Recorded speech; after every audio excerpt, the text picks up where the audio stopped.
Zimanê Kurdî bîna cejnan gereka were bîna me. Salê û carek du car.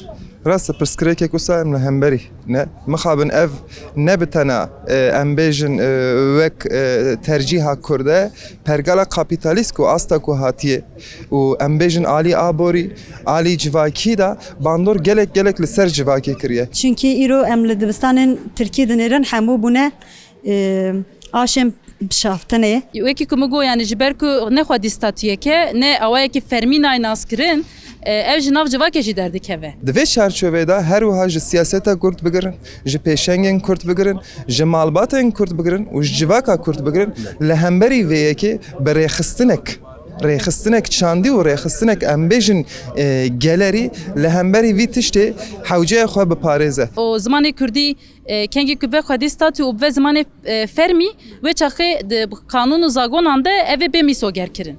Îcarê li vadira em bawerin xilasiya xelkê Türk di rojata navîn da bi Kurdan ra anca xilas bibin.